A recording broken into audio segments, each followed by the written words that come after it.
শীতকাল হোক আর বর্ষাকাল হোক, এরকম তিহারি স্টাইলের মাংস খিচুড়ি হলেই জমে যায়। তো কিভাবে এই তিহারি স্টাইলের মাংস খিচুড়িটা রান্না করেছি রেসিপিটা শেয়ার করলাম।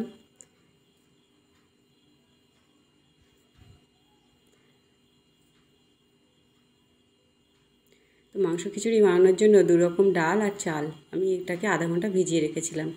তো এখানে মশলাগুলো সব দেখিয়ে দিচ্ছি। পেঁয়াজ কুচি আর দুটো আলু আর গোটা মশলা। তো এবার আমি মাংসটাকে রান্না করে নেবো। আর মাংসটাকে আধা ঘন্টা মতো বিরিয়ানি মশলা দিয়ে মাখিয়ে ম্যারিনেট করে রেখেছিলাম। তো এখানে আলুগুলোকে ভেজে নেব। খিচুড়িতে ভাজা আলুর ফ্লেভারটা ভালো লাগে। আর এখানে মাংসটা রান্না করে নেব। তো মাংস রান্না করার জন্য হাফ কাপ তেল আর হাফ কাপ পেঁয়াজ কুচি দিয়েছি, দিয়ে লাল লাল করে ভেজে নিয়ে একটু আদা রসুন বাটা দিয়ে মাংসটাকে ঢেলে দিয়ে এবার একে একে মশলাগুলো সব দিতে থাকবো। চাল ডালে যেহেতু আমি তেল মশলা সব যাবে, সেই জন্য মাংসতে আমি অল্প অল্প সব মশলা অ্যাড করব।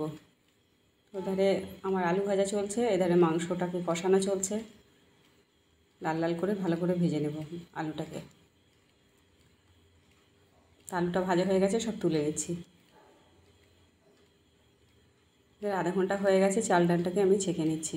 এখানে আমার দু রকম ডাল আছে। তো মাংসটাকে ভালো করে কষিয়ে নিচ্ছি।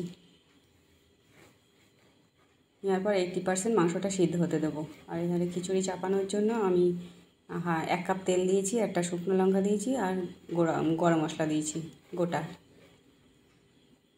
তো এগুলোকে আমি ভেজে নেব হালকা করে। গোটা জিরা ফোড়ন দিয়েছি, একটু নেড়ে চেড়ে নিয়ে পেঁয়াজ কুচিটা দিয়ে দেবো।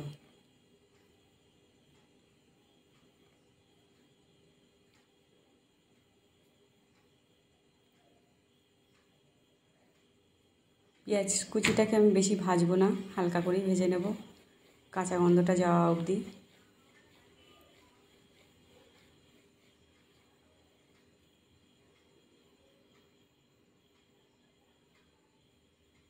এক টেবিল চামচ মতো আদা বাটা রসুন বাটা দিয়ে দেবো।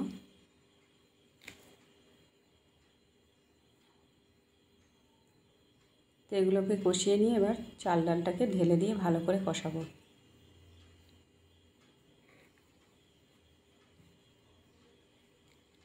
একে একে মশলাগুলো দেব। 1 চা চামচ পরিমাণ সমস্ত মশলাগুলো নিয়েছি আমি। ধনিয়া গুঁড়ো 1 চা চামচ, লঙ্কা গুঁড়ো 1 চা চামচ, জিরা গুঁড়ো 1 চা চামচ। তো কাঁচা লঙ্কার লবণটা আমি শেষে অ্যাড করব। হলুদ গুঁড়া দিয়ে ভালো করে কষিয়ে নেব। তেল ছাড়া অবধি এটা কষাতে থাকবো। খিচুড়িটা বেশি ভালো লাগবে খেতে। আলুটাও সঙ্গে কষিয়ে নেব ভালো করে। এবার গরম জল অ্যাড করব।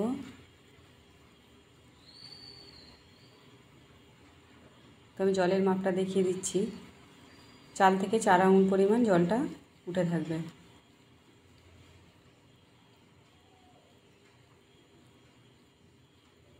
ঢাকনা চাপা দিয়ে ফোটা অবধি ওয়েট করব।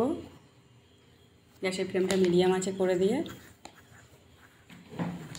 মাংসটাকে ঢেলে দেবো। তো আমি 80% মাংসটাকে সিদ্ধ করেছি, বাকিটা চালের সঙ্গে সিদ্ধ হবে। মাংসটা ঢেলে দিলাম।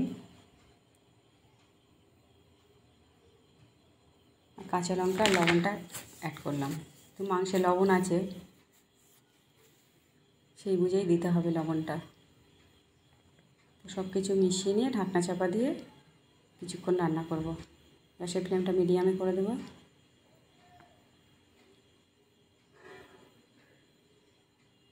তো মোটামুটি জলটা শুকিয়ে গেছে। আমার 10 মিনিট দমে রেখে তারপর সার্ভ করব। তো 10 মিনিট দমে রাখার পরে এরকম ঝরঝরে হয়ে যাবে খিচুড়িটা। তো এবার সার্ভ করছে। রেসিপিটা ভালো লাগলে লাইক শেয়ার করবেন।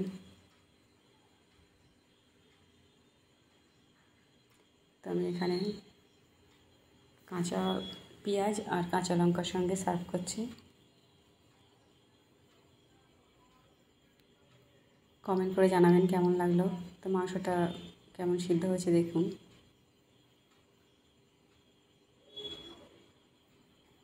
মাংসটাকে বিরিয়ানি মশলা দিয়ে মাখিয়ে রাখলে টেস্টটা সুন্দর আসে।